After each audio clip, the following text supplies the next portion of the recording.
Today we talk EdTech, primarily Google Classroom.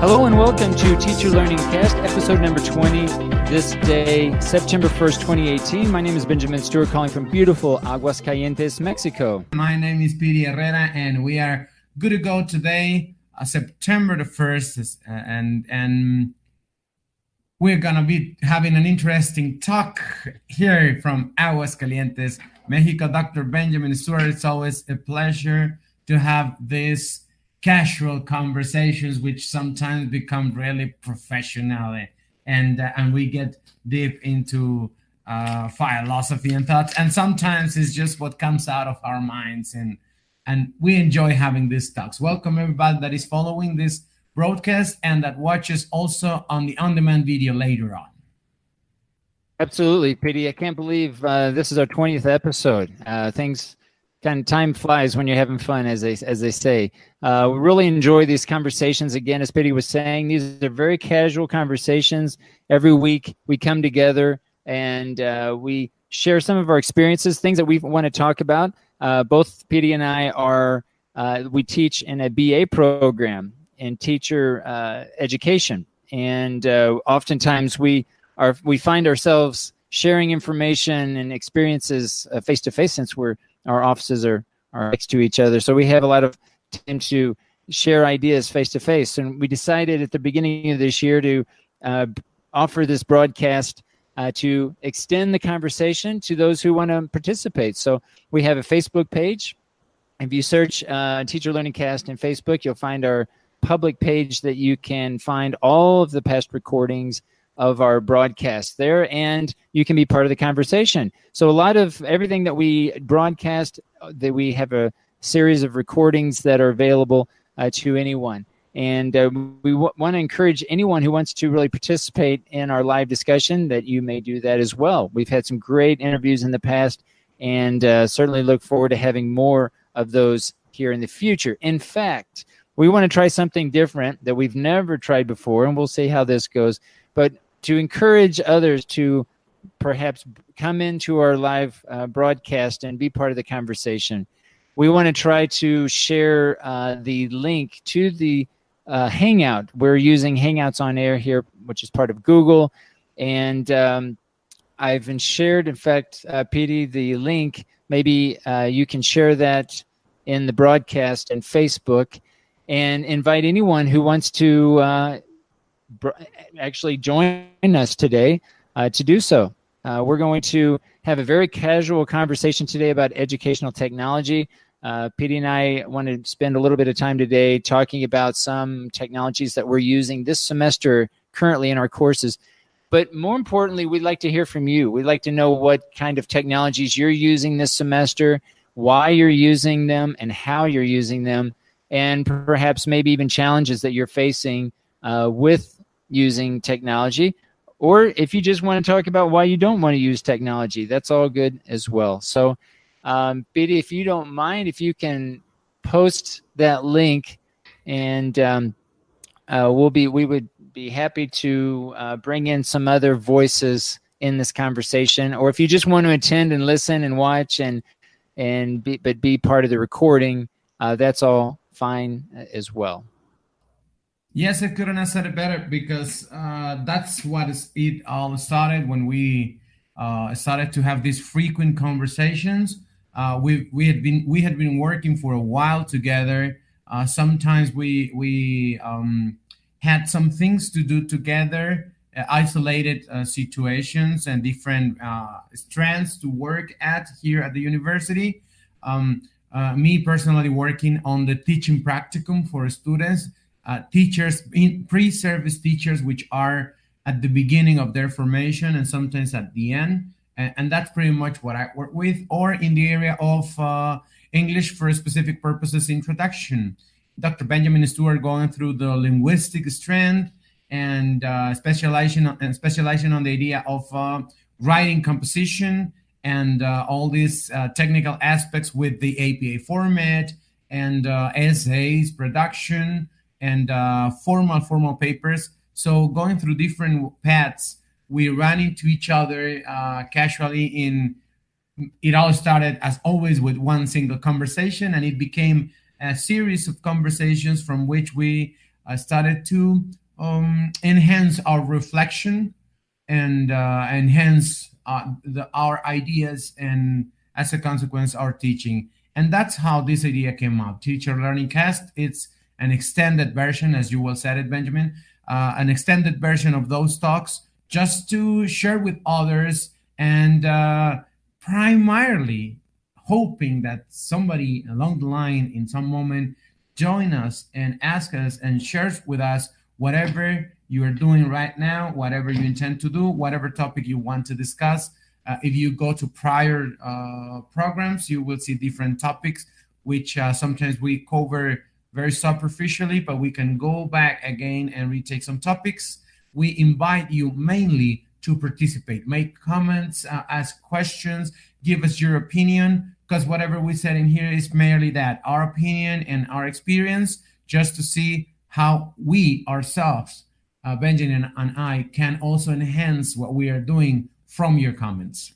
I think one of the main things here that we look at, one of our philosophies, and we've never really talked about specifically this, but just the process of sharing is a learning experience, right? So I think that we come from a perspective of, yes, we have some opinions, we have some ideas, but we're lifelong learners like everyone else.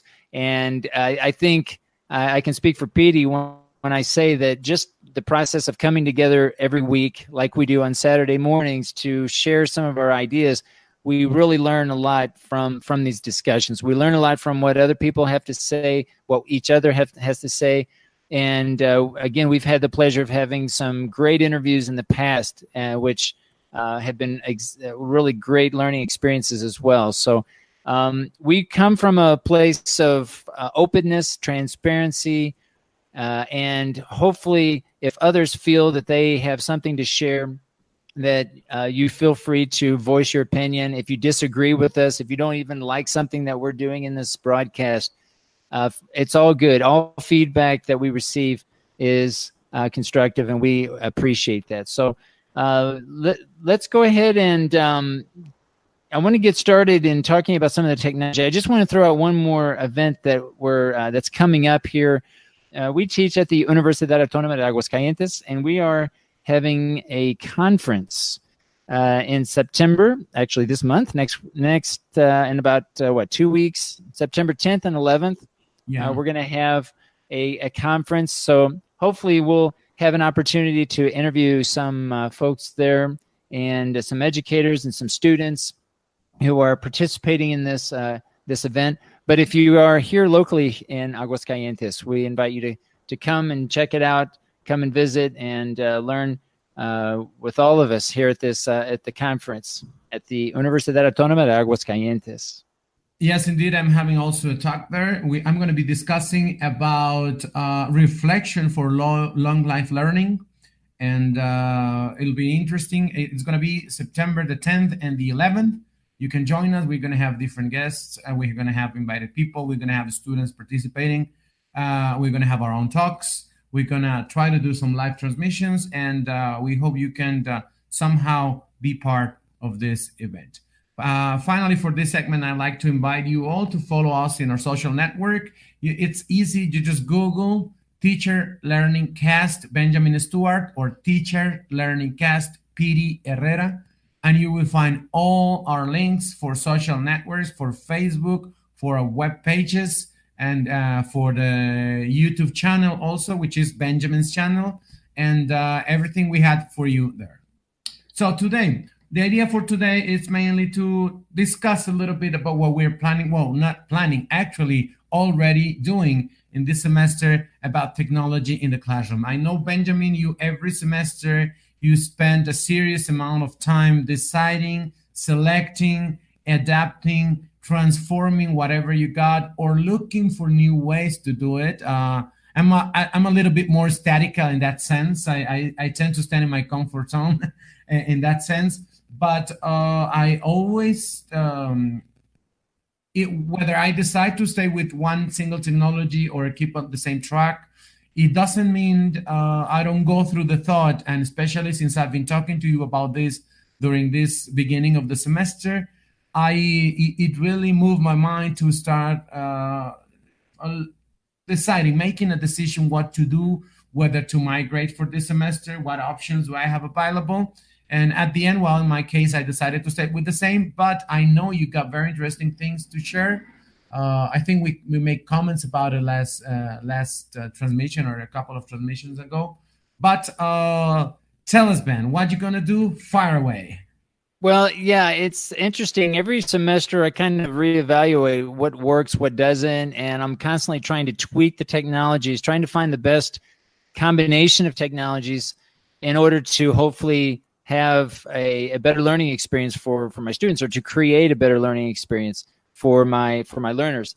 And this semester, I really wanted to try to focus on streamlining the technology, or the process by which students use technology in the classroom.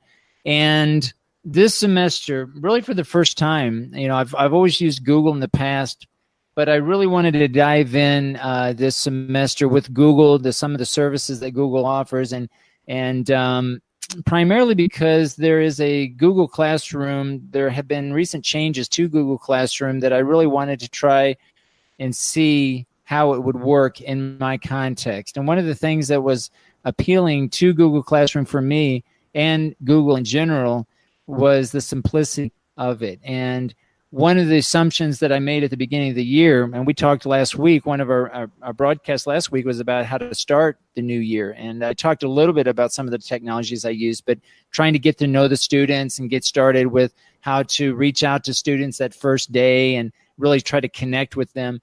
But with regard to technology, I really wanted to get the point of entry as easy as possible. That is, I wanted students to be able to get into the technology as soon as possible and make that learning curve as easy and quickly as possible.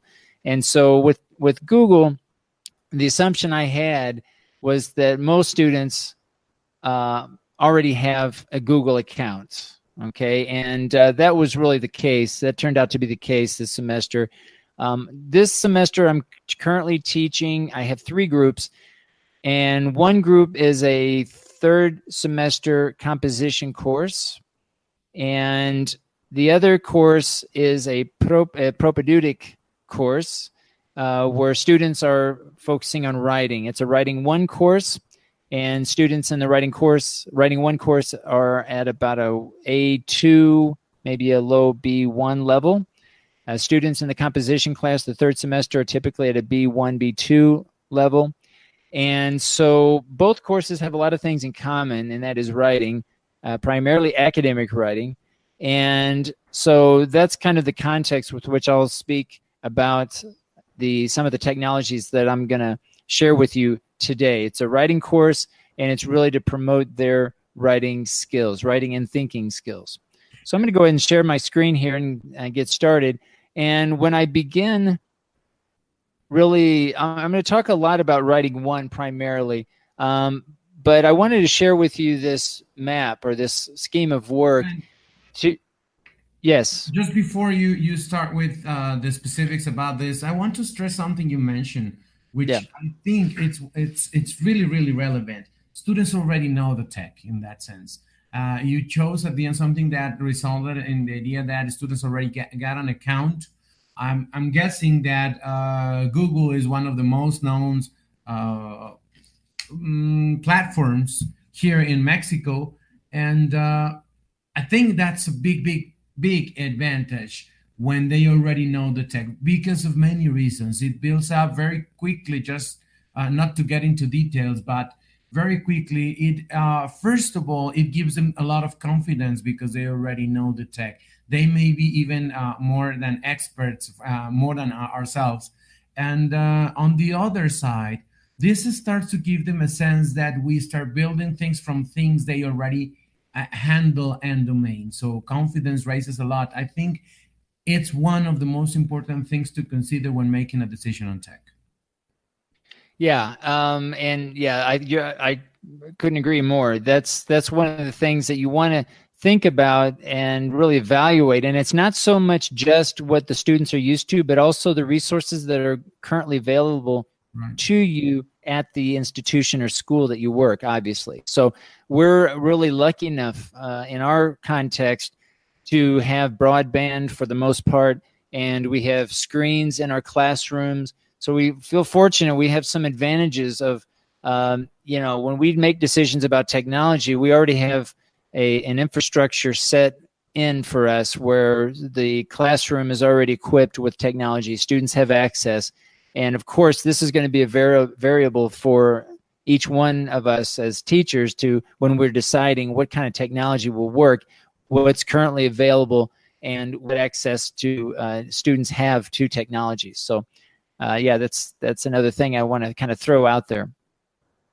All right, so to get started here, I just want to kind of briefly look over a map or a scheme of work that I try to keep in mind, or that at least I'm actually creating. I wouldn't call it a scheme of work necessarily. I'm actually, part of this is planned beforehand, and part of it I'm planning on a week-to-week basis. So I'll explain what I mean by that. The content in column B here, you'll notice that I have a series of questions.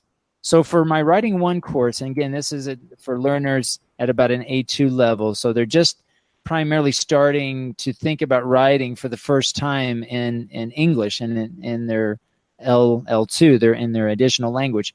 And so these questions, although I only have up to the 6th week, I already have all the questions that I plan to introduce for this semester.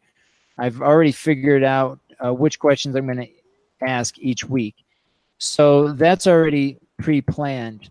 And the skills are pretty much planned according to the syllabus.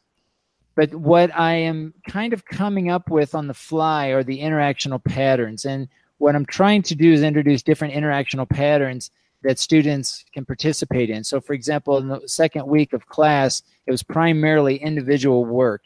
And what I'm trying to do is each week create a series of tasks. I'm kind of following a task-based learning approach this semester, looking at each week as a series of tasks. And I really design the tasks each week depending on the interactional patterns that they are going to do. So the 2nd week looked a lot different than the 3rd week, where I asked them to, in fact, this week, we just finished our 3rd week of class, and students were working in groups of 3 and 4.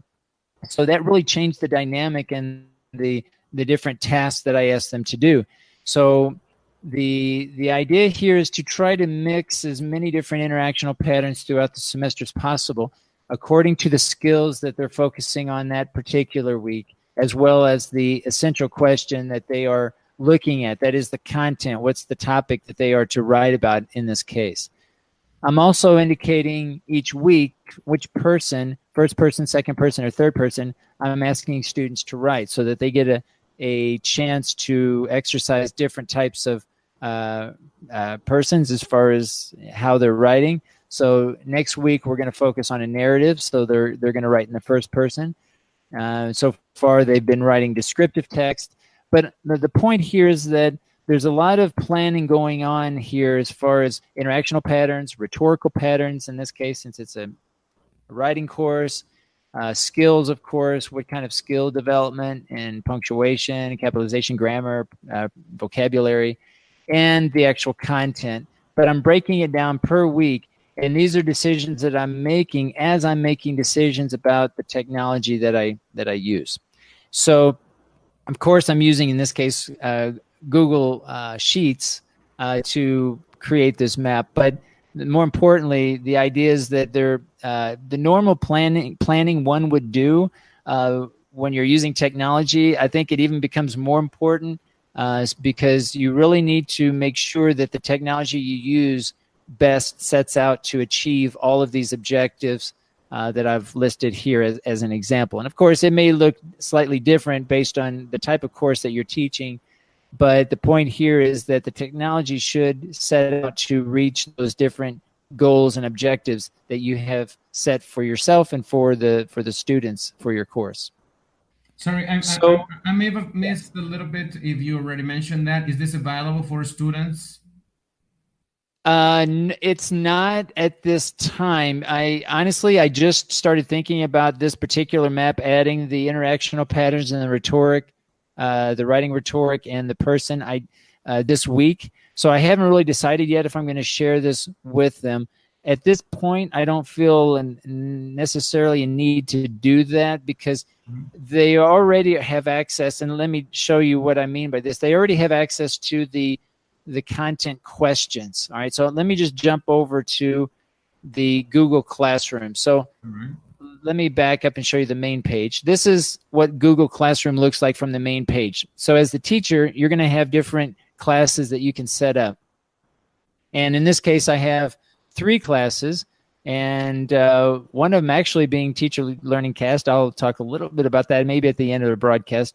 But this semester, I'm working with the Writing 1 class and the Composition class, right? So I've got Writing 1, and as I open up this class, you'll notice that it's divided into 3 sections. There's a stream, there's a classwork section, and then there's a people section. People being all the students that I have currently in the course. So in the stream is really just like a kind of a news feed type of space where I can post announcements and students can reply. So here, this is more kind of a daily type of post as I focus on certain things each day, or if I need a tutorial video that I feel that the students can benefit from, I'll upload it to YouTube and then I will include it here. So for example, students were having problems with changing the unit measure in Google Docs. So I created a short video and they have access here that they can watch to get additional assistance on how to change the unit of measure so that they can use the ruler to create an indentation. Ben, so, yeah. Something that we talked about this a little bit when you were starting with this design, like around the end of July, I guess, before the beginning of the semester.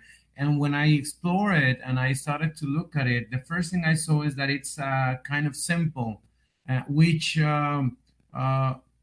can be viewed from different angles. The first thing is that I would tell people that is not that into tech or people that is just getting into technology right now, it may be very useful because it's simple, it's friendly, and you don't have that much options in there to get lost. So it's not that easy. I'll put it in these words. It's not that easy to get lost in this platform because it's just simple and it's really, really friendly. On the other side, maybe if you're a person that it's very used to tech and you have a lot of things, it may be too simple. But anyhow, as I can see in Ben's right now, because I can tell the difference right now from the time we talked in July about it, you can use other technological aspects that you've been using, like the YouTube videos or whatever you have for students prepare in sheets, in formats, in I don't know, maybe you can even have links to web sites or whatever you need in here. And it's still a simple platform that you may look at it very limited, but you can enhance it through whatever other resources you use. So I think that's something I see as an advantage in here. You can approach it from different angles. And obviously, as just rephrasing, if you are if you are used to using a lot of technology, it may be too simple. If you are not that used to using technology, I think it's something you want to try because it's friendly. Yeah, and just to give you another example of the ease of use, I asked students this week to divide up into groups of 3 and 4, right? So the students just easily went into this link. I asked them to post their groups. I asked them to form their own groups, and they listed their groups accordingly. So it was just a very seamless process. There was no issue about how to post or anything. It was just very easy for them. And this is just one of many examples, but from day one, any type of response that I asked them to post or reply to in the Google Classroom stream was quite easy for them. So yeah, this is the stream here. As Piry was saying, it's very easy to integrate other aspects of Google. So I have videos here, but I've also in the other class, I'll show some examples here in a few minutes of other sources from my blog page, for example. But like an error code list, like I post a PDF. Now this PDF is located in my Google Drive. So I'm not uploading, I'm basically just linking my Google a file from Google Drive into Google Classroom. And this is an easy way for, in this case, to share an error code list. And if they have questions about what different codes are, they can post it here as a comment. Or, of course, they ask in class, and we talk about it in class. But there's different ways that they can get information. And that's the whole point of really using technology for me, is that students have different ways to experience the same class. So if some students gravitate towards technology and they want to post questions privately or outside of class, they can do so by replying to this post in the stream. Some are going to prefer to ask questions in class. So it really doesn't matter to me how they participate. It's just that if they do have questions, they have a way of reaching out to me and asking those questions. And sometimes it may be the case where students aren't sure how to participate, so I may have to intervene and try to give them suggestions on how they can participate, because some students also are very used to having the teacher say, okay, you must do this, or you have to do it this way, and this is the only way that you can do it. And some students actually become used to that type of environment. Right. And so sometimes it's an adjustment to actually show the students that they actually have flexibility and they can make some of these decisions for themselves, and giving them the opportunities to do that. So you can like if you want to upload a file, you upload your Word document. If you want to type there, you can type actually there the answer. If you want to link your other technological platforms like Drive, like I don't know, any other, or your website where you can have the homework done or written, is that what they can do? Yeah, so let me get into the kind of the nuts and bolts of it. So I'm in the stream here. So I'm going to post an announcement. So this is going to give me, the instructor, several options, right? So I can post, my message. I can post my message here, whatever. And there's a lot of room for text. I can make this as long as I want. So I can provide a lot of text if need be. But notice here, I've got basically 4 options. I can upload an attachment directly from my computer. I can open up my Google Drive, and that will open up my drive and have access to basically any of the documents that I have on my drive. So that our audience, our basic technological audience that get lost, we are looking at Google Classroom, which Benjamin is using in his class this semester. And it's a simple platform with very simple issues, but he's showing us the way he's using it in combination with other platforms. So this is kind of a good example of what I mentioned earlier, that if you are not that into technology, into the cloud, into the platforms, you have a lot of options. It's a simple platform, friendly platform to follow. But if you are into technology and you can handle different platforms and the cloud and, transmissions, videos, and whatever you want, this is what Benjamin is actually doing. Yeah, so if you look at, let me go back here now. So I'm in the point where I want to insert a file, and you'll notice here under recent, this is nice because when I'm working in my Google Drive, and let me jump over to my Google Drive. This is my Google Drive, and I set up my classes in Google Drive from the beginning. So I have courses that I organize. So for example, in Writing 1, this is my folder, my classroom folder that has all of the folders and files that I'm going to use for this course. So I first organize all of my courses in Google Drive, and it's a little slow right here, but as I open up my classroom folder in Writing 1, you'll see all the folders and files that are currently in this folder. Now, this is interesting, Piry, because when I create a course in Google Classroom, it automatically creates folders and files in Google Drive. Oh, cool. Okay, so it pushes all the information that I create when I post and create a class. It automatically creates a space, a folder for that class. Now, in that folder, I can add additional information as I want, which I've done here. But this folder that I'm looking at now actually was created automatically from Google Classroom when I created the class the first day, again, in Google Classroom. So it, again, pushes information to this. When I create an assignment in Google Classroom, that assignment is added as a folder in Google Drive. Okay, Ben, this is I think we're having very important things in here, because this is one of the aspects I've always when I talk about technology and I talk about platforms with teachers. One of the things they mention is that it may get to be complex for beginners in technology to start working on their own files in their computer and have everything there organized, and then look for a way to upload whatever they need to upload to the platform they're going to use.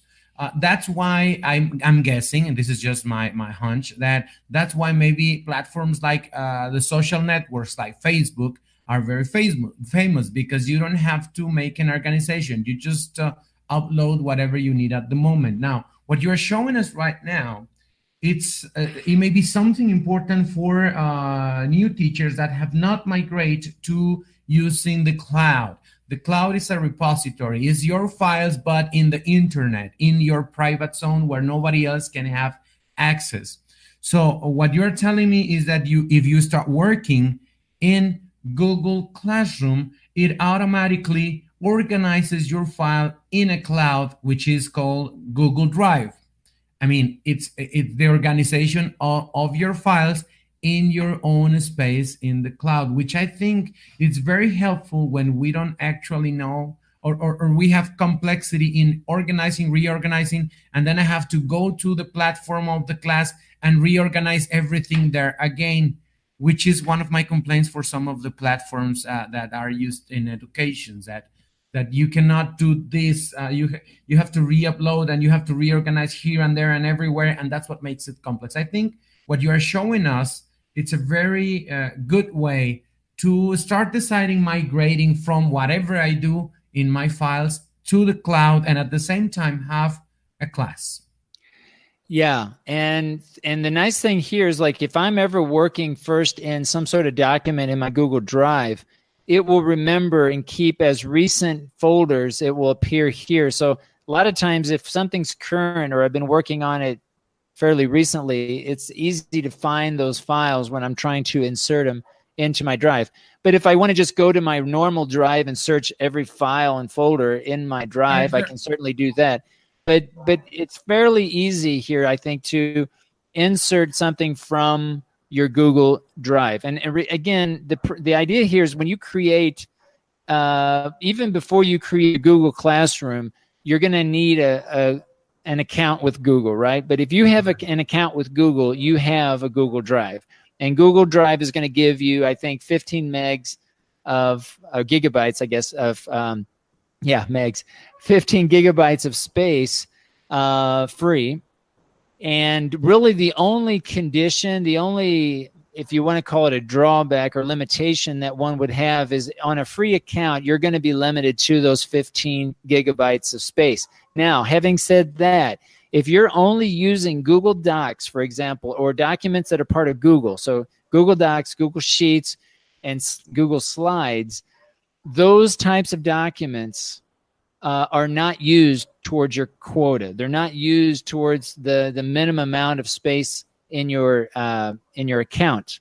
So as long as you don't have a lot of PDFs and images, you're not going to be using up any of your space if you stick to those three types of documents. And for most educational purposes, PD, those are the three, a word processor, a presentational software, and a spreadsheet are pretty much all you're going to need for the most part. And I think there's workarounds where you could easily avoid PDFs and images, and I'll talk about that here in a minute with Google Photos, but you really don't need those other types of file formats that are going to eat up space in your account. So I don't think that, although it's a limitation, if you're careful in your planning and how you design your homework, that you're not going to have a problem running out of space with the free account if you choose just to use the free account. All so going here on the announcement, so you can also upload a video. All right, so here I am opening up a search feature, so you can search by URL, or you can just type in, if you're looking for a sentence fragment. So if I'm looking for videos for sentence fragments that I want to talk about, here I have a list, right? These aren't my videos. These are just videos across YouTube that are available that I can use, okay, and insert those if I wish. Okay. And you can insert more than one item as well. So it's not just one item. And you can link. You can link different web pages. And again, you can have a series. So all of these, you can use a combination of these and have 2 or 3 different links or attachments to your one single announcement post. Okay. And the great thing that I like here is you can save as a draft. You can schedule it, which I do a lot. I usually don't schedule my post until the first minute of the class, right at the beginning of the class, so they don't feel overwhelmed that they're getting a lot of messages outside of class, that I post it right at the beginning of class when we begin our class face to face and we're talking about the topic at that time. Or of course I can post it as normal. I can post it in real time. It looks very friendly. It looks almost like a Facebook post. Just the only thing is that you have to familiarize with the icons to know what each of them is, but it's pretty much the same function. Exactly. So now let's look at classwork, because that's a little bit different, and I'll go back to my map here. So earlier I talked about having different questions that I'm posing for each week. So if I go back into now my classwork, this is where all the assignments reside. So I have chosen to create topics, and each of these in green are topics. So week 1, getting started. Week 2, what makes a good friend. Week 3, what makes a good classmate, and so on. And so each of these, all of these assignments are broken down into topics. And since we have 16 weeks for the course, we have 16 topics. And each topic or each week has its own essential question. And the essential questions are the deep thinking ideas, the content, if you will, of the course. These are the topics or the subjects of the week that we want to explore for our writing activities. So here for week 1, you'll notice that, and as normal, at the first week, there's always a lot of different activities because there's a lot of different small activities that I want to try to accomplish. But for example, in this class, they started with learning expectations, which we actually talked about in one of our past broadcasts and teacher learning cast. But here you'll see all of the different assignments that students need to make. Now, some of these assignments are for grades and other assignments are not for grades. So when you create an assignment, you can also have access to all of the different types of sources that you can attach. So this looks kind of familiar to the announcement, with the exception of here, you can assign points, or if you want to not grade it, that's fine. You can also assign a due date as well as a time. You can actually assign an hour, and you can assign the topic. Which topic do you want this assignment to apply to? Okay. So that it appears as it does currently in the appropriate topic. You'll have a title of for your assignment, and you'll have instructions, presumably. And you can also assign it on the fly. You can schedule it, and you can save it as a draft. It's not going to show me now because I don't have anything. I have to populate this information. But you're given the same options as the announcements. So it just has a little bit more information. It's very similar to announcement, but now you have these due dates and points and so on, and that's what it looks like when you try to post. All right. Now, let's look at one that's already been posted so that you see what it looks like from the teacher's side. So last week, one of our assignments was to develop a paragraph as a group. So I'm going to go in, and you'll notice here that here are the instructions for the task. It shows here 13 have turned it in, 24 were assigned. So we're still missing some to turn it in. But let me click here. Well, let's see. Here's a link to this is just a video. This is kind of just an informative kind of an explanation of what makes a good classmate, because that was the topic that we discussed last week. But now we're inside the assignment, and here you'll see the students and those who have turned it in, those who haven't. And from here, I can go in individually and grade each one of these, which I'm not going to do now, but this is the information that I can go into and grade their work. Okay. All right. Now, one of the things that I really love about this is, and I hope that I can show you, let me see if I can open up. One of the great things, right now we're looking at it on a desktop computer. Mm-hmm.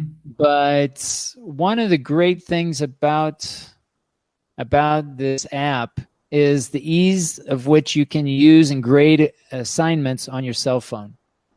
Mm-hmm. And I didn't save this, so let me see if I can find my photo album really quickly to show you. I have a couple of screenshots so that you can get an idea about what it looks like on your mobile device. Mm. But this is one of the greatest things I think about the app is the ease of the way that the ease of use for grading other assignments with you using your cell phone. So let me see if I can open this up real quick here. All right, so here's a photo album that I just created with some screenshots of Google Classroom, and let me bring this up here for you. All right, so let's see here. It's a little slow. And the same way for the students. All of my students, I don't think anyone uses Google Classroom on a desktop. They're all using their cell phones. Okay, so no one is using Google Classroom on a regular computer. Okay. But this is what it looks like. This is the home screen now. This is a screenshot from my phone, and it's got my courses. If I go into writing one, actually before I do that, this is what it looks like under settings. So here, when I get notifications, when students upload assignments, I get notifications. When students send me an email through Google Classroom, I get a notification. So it's very easy to keep track of who sent me what do I need to check, if they turn in an assignment, and it really helps my workflow to stay organized and make sure that I'm not missing someone's assignment. So notifications I rely on heavily. It's a very useful feature. There's also a calendar, so it's going to link to my Google Calendar. So all these due dates for assignments are also posted to my Google Calendar. So I'm not going to open up that, but this is what notifications looks like. So students will send, their work and so on. The calendar, it'll open up a calendar that I can look at, so I can also see my personal calendar as well as my academic calendar together, which is helpful for me. This is what the stream looks like. So it's very similar to what it looks like on the desktop, but you'll notice that it's still very easy, very user-friendly, and very accessible, I feel, as far as just accessing the information on one's cellular phone. Yep. and Classroom. So you have all the assignments. It's easy for me to add as a teacher. I can add assignments very easily on my phone or tablet. And the people, here's a list of all the people. I can send emails directly if I need to. But again, the cell phone, today, everybody's using cell phones. So any app or platform that you choose, if it's not user friendly on a mobile device, you're wasting your time. It's just don't even go there. I think most apps these days are working are working with the idea that it works well on mobile device. What teachers don't what we are looking at here is something, again, we go to the friendly part. If you see what we saw in the cell phone is something like your contacts in for making phone calls. It's just having a list of people that it's in the class, and then you skip to another part where you have the calls, let's say the calls, but instead of having the calls, we do have the papers they are delivering there. I like that. Yeah, so here's what it looks like with the people here, list of all the students, right? And so if I need to email them, I can email the student. They can email themselves. They can interact and send private emails if need be. I can add a teacher if I want. I can add a teacher to co-teach if I choose. And in fact, I did that in another class. But basically, that's it. You've got basically the stream, the classroom, classwork, and then people to contact. And that's really it. I don't think there's much more to talk about with the classwork. I will say that you can create a question.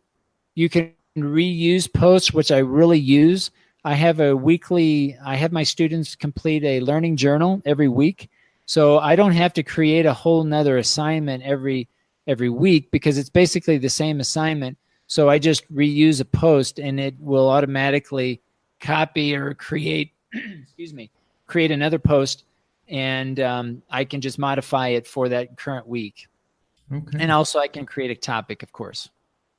Okay, so those are basically the options under the create button under classwork. We talked about stream and we talked about people. People, you can either be added directly. I can invite students myself as the instructor, or there's a class key that I won't share with you now, but I will share with you Teacher Learning Cast. Another way to take a look at some of the past recordings. I created a quote-unquote classroom for Teacher Learning Cast. So if you go under classwork, you'll notice that all the past videos that we've created for Teacher Learning Cast, you may access these by topic. And so all of the past recordings can be accessible from this Google Classroom. If you're interested, this is the class code. This is an open public space. Anyone can join. And here's the class code. If you go to Google Classroom and you enter this code, then you will automatically be part of this classroom. And again, I'm calling it classroom, not necessarily as a classroom, but just as a way to interact, another way to interact with past recordings in addition to the Facebook page that we have. So if you click here, for example, you can check out the recording and you can post as well. You can post comments to the stream and be part of the conversation this way if you so incline. Good. I'm saying again, it depends on how far you want to take it in agreement with everything else you are doing. For example, right now you're looking at an example for Teacher Learning Cast in Google Classroom. It's just an organization of everything we have in different platforms, and the videos we transmit through. We are using a Hangout. We use the YouTube live transmission, and we have some documents at Drive that we handle ourselves. But here you can have all of that into Google Classroom. Again, you can go directly, use it very simply, just purely the classroom and documents, and that's it. Or you can embed other technology in there. Yes, absolutely. All right. This is the other class, composition, and I handle it very similarly as the writing one class. So this is basically the same idea. I upload a lot of information throughout the week, videos primarily. Here's an example of a post from Blogger. So I have a personal blog at benjaminlstewart.org, and this is a way for me to repurpose some of the past posts that I've created. So, for example, I knew that students were having questions about APA. And so here I just linked to a page in Blogger. And this is an example here of a page that I have in my personal blog. And again, it's just another way for me to repurpose. You know, I create a lot of content on my personal blog, and I'm always trying to find ways to repurpose it. That is, try to find ways to republish it in different ways so that it becomes more accessible and hopefully useful for others. So in this case, I just try to link what I write and create in my blog, and as necessary, we'll link it to my classes. And this is what I've done here in this case. So because Blogger's part of Google, it's all integrated, and it works very nicely and seamlessly across all of these different, Google platforms. So this is another example of how I'm integrating the different platforms. Ben, what do you like the most from Google Classroom so far? What I like about Google Classroom is that it integrates with the other Google services, and that to get started, it does not take me any time to get started. I mean, it's very simple and very quick to begin creating a class and getting started. And I feel that it's the same with my students, that the ease of getting started and getting into the class and the purpose of the class is very quick, and it's easy, I think, for both the teacher and the student. All right. That's why I buy the same brand in mobile phone and screens at home, because it all fits. We're coming to almost the hour of a transmission, but I'd like to ask you, what challenges have you faced so far with it? The challenges, again, now we're starting the fourth week of school, so I may have a different answer at the end of the semester if you ask me the same question. But really, for now, I think one of the things that I'm still learning about, and this may just be partly I'm still learning the platform, is that that the point here is that sometimes it's a challenge to capture some of the comments from students. And again, most of the time, if they submit as an assignment to turn in an assignment, then I get the information, I get the notification, and I'm able to reply. But if they don't submit the assignment, then I may not get the message that they post. All right. Okay. And so it's really part of like teaching the student to submit, because that's not quite as intuitive. It's not as obvious. And so students need to learn that whenever they want me to check something, when they finish an assignment, that they need to turn it in. There's basically a button, excuse me, that they need to click in order to submit the assignment. So when they submit it, then I get a notification, and then I know to check it.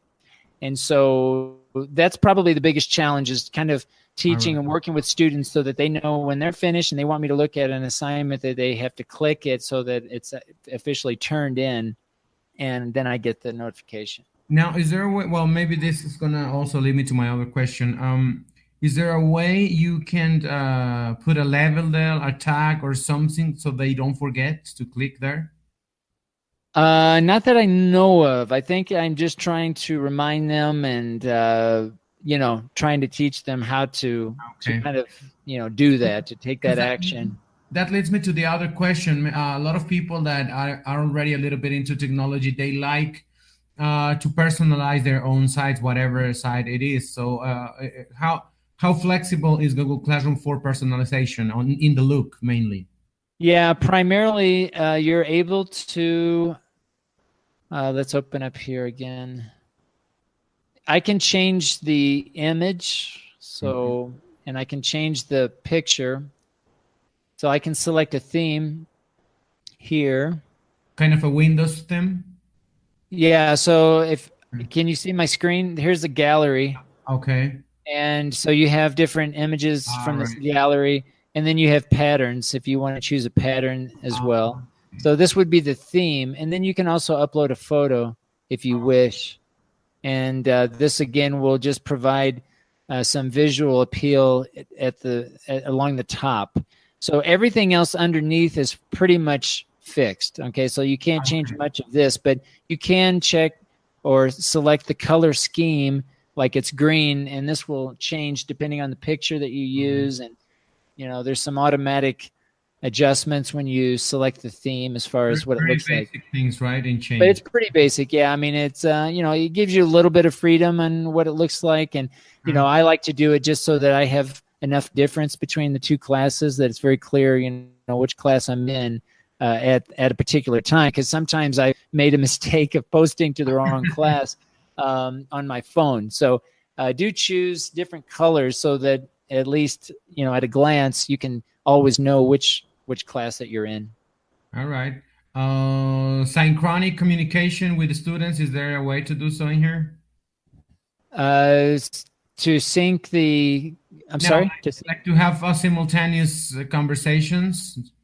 Not, if you're posting comments in the stream in real time, they're in real time, right? So they're going to be instant. But there's not really a chat feature per se. It's more kind of an asynchronous idea here, but it's, if you're sharing a document, as you can share in real time, and those changes are immediate. So you can integrate like Google Docs within the classroom experience and offer the synchronous type of communication, but it would be in this case in the form of sharing a document, right?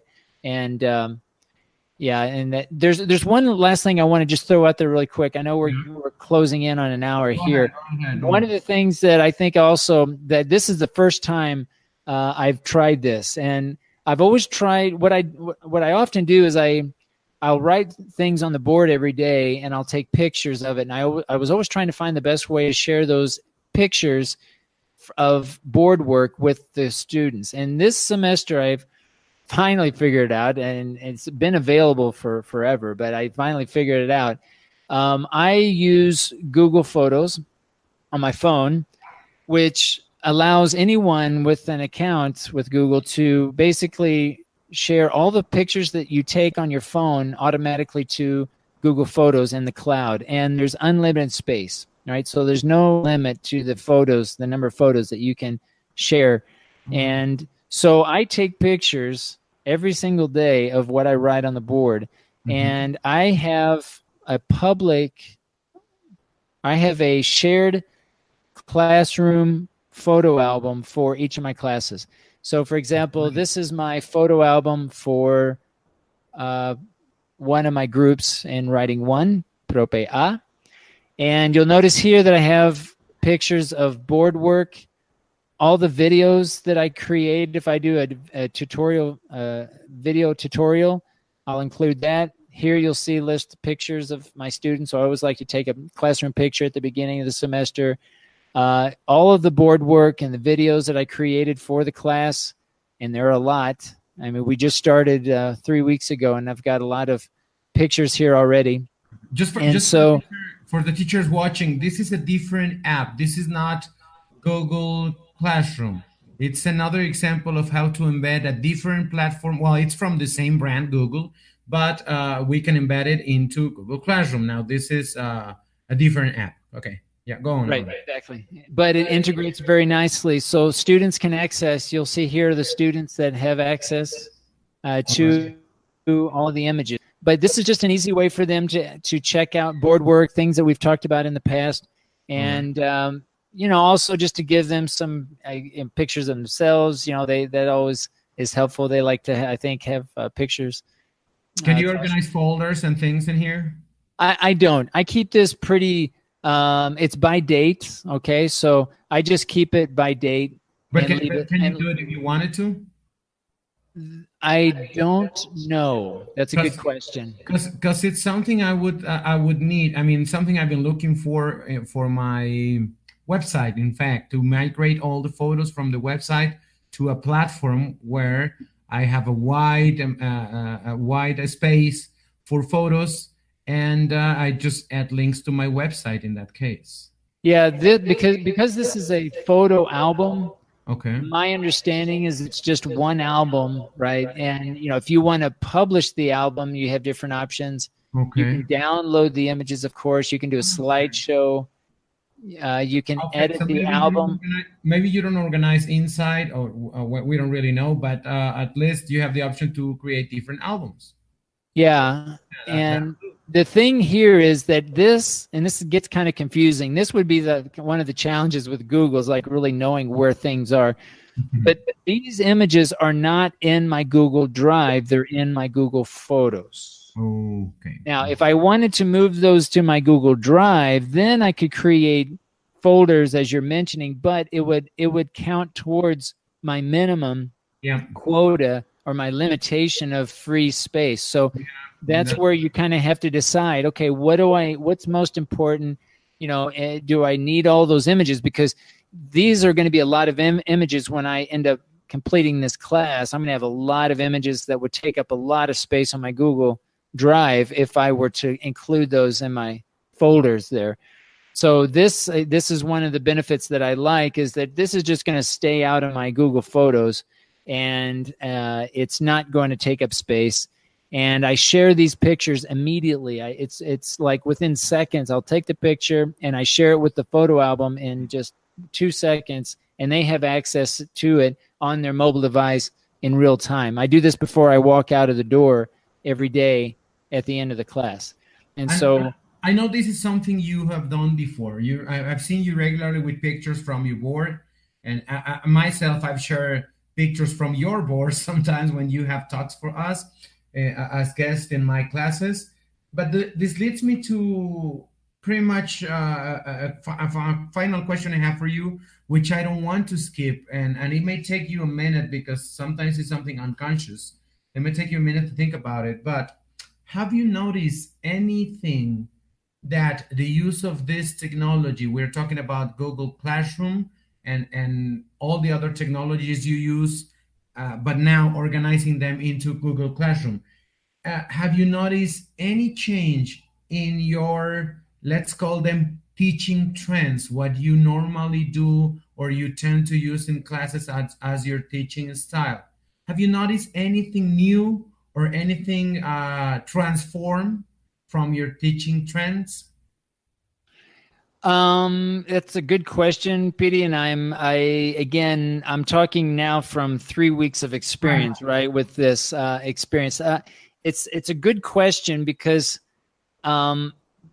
your question about the impact the technology has on the either my teaching practice or the learning practice of my students really is at the heart of why I choose certain technologies. And my answer would be, I don't see a huge difference, because every technology, every decision I've made about technology sets out to do the same thing. That is, students have it's easy for them to get started.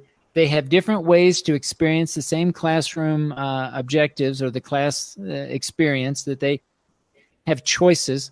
And so in that respect, it's the same, but I think what's different about, at least so far, semester is just the ease of achieving that. The quickness of, starting almost day one. I would say it takes about a week, though, for students to kind of get acclimated to the technology, but it's very easy for them. And they, I think this semester, more than past semesters, students are more engaged in the work. Okay. In the work. And when I say in the work, my students are bringing their cell phones. They're required pretty much to bring their phones with them and use them every single day. So every day they're in their phones and doing the task at hand. And so we have a screen. If you look at this picture here, this is a typical day in any of my classrooms. You'll have the big screen on here with Google Classroom, and every student will have using their phone to do the task. Now, I will say I always give students options to create their writing text either on their phone, or they can write it in their notebook and then upload it later. So you'll find some students like to write it still on their notebooks, and then later upload to the platform. And so I always give them those options.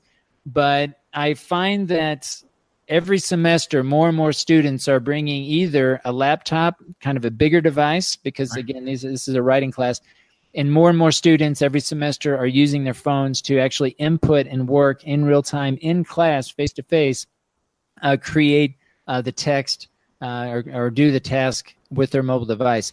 But I haven't seen like a drastic change this semester. But I just feel that so far, I think things are going well to where I can say that, so far this platform is working for us. And again, I think the easiness of it really was appealing to me at the beginning. I just wanted to streamline the process. I wanted to make it easier for me, the instructor, and also my students, as far as getting to the work, getting to the task, and in my case, getting to the planning. And I want to be able to share information with all my students and create a lesson plan as quickly and as seamlessly as possible, as I normally do, as far as, because I'm always reading and I'm always trying to get information online. So I wanted just to be able to share information, and whenever they need assistance from me, to be able to post and reach out to them and post in a way that makes sense for them, so they can use that information at that particular time, and also that they can easily find it later on if they need to refer back to it at a later date. Oh, we can go on and on because I have like 5 more questions, but I'm not gonna make them. I'm just gonna leave one to the air now from your comment that you saw the easiness this semester. This is just an open question, not to be answered. Like, would this be something about the generation itself, that it's already so into tech that it is in their nerves and naturally they instinctively can access these simple platforms? I don't know. That's something I leave for you all to think about and make comments if you want to. Ben, it's been a pleasure. Time has catch us up. I don't know if there's anything you don't want to leave aside. No, Piry. Really, there's a lot of information, and I know I went through some of it kind of quickly. So if anybody has any questions, feel free to post questions to Teacher Learning Cast in Facebook. If you're interested in joining the Teacher Learning Classroom page, feel free to do that. But share your experiences. We're really curious about what you're using, what challenges you're facing, and because I think we can all really learn from each other.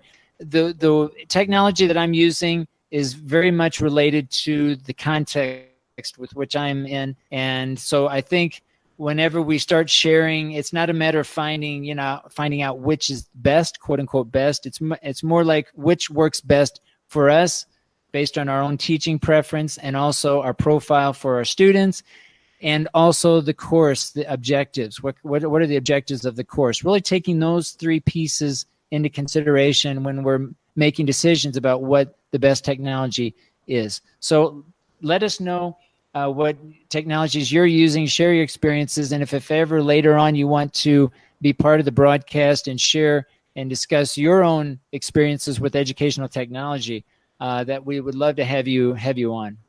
Right. I think interesting. It's always interesting to see this. I know we are focusing on what we actually do, but the idea is that you guys, teachers, can have examples and adaptations of it. And why not? Maybe if you want us to give it a thought to what it would be like in a different context, just give us your information. Tell us what you're doing, what you're teaching, what your needs are, We may not be your solution, but we may cover some ideas that may help you or may prompt you to your own creations. And that's what we want you to do. Ben, I want to thank you for this presentation of what you're doing in this class. I want to thank the people that always join us. I want to thank Claudia, Carlos, Luis, De La Fuente, Braulio, Rafael, Paul. We had a lot of people coming and going in the Facebook Live transmission. Ricardo also was around here. We got Ceci, Edgar Cornejo, Diana Macias, Abraham, Alfonso, Carmen, Emilio, Nelly. Greetings, Nelly. Haven't seen you in a long time. What you doing? Where are you teaching? Alejandro Martinez. Sorry, Alejandro, that you couldn't connect to the Hangout, but it may be a matter of the mobile phone you are using or something like that. But well, there you had the options. I tried to help you out a little bit with the options. But good. We had an impact already about sharing the Hangout link. Somebody wanted to join. Unfortunately, he couldn't do it. But thank you all for joining us. We also had Oscar around. We had Saraí. We got Carlos. We got Erga Cerros from Zacatecas. Thank you for joining us. I hope you are having some use of these talks we have, maybe just for the sake of listening somebody speaking in English, but good. All right. Thank you, everyone, for joining us again. And yeah, let's try again next week. If anyone wants to join us, we may keep posting these live links, inviting anyone just to come in and be part of the broadcast. So we'll try that next week and see how that goes. But if anybody wants to know beforehand what the link is, just reach out to us and we'll share that link with you. Thanks, Piry, again. As always, great talking with you this Saturday morning. And we'll conclude this week's broadcast, and we will see everyone in next week's broadcast. Keep on learning.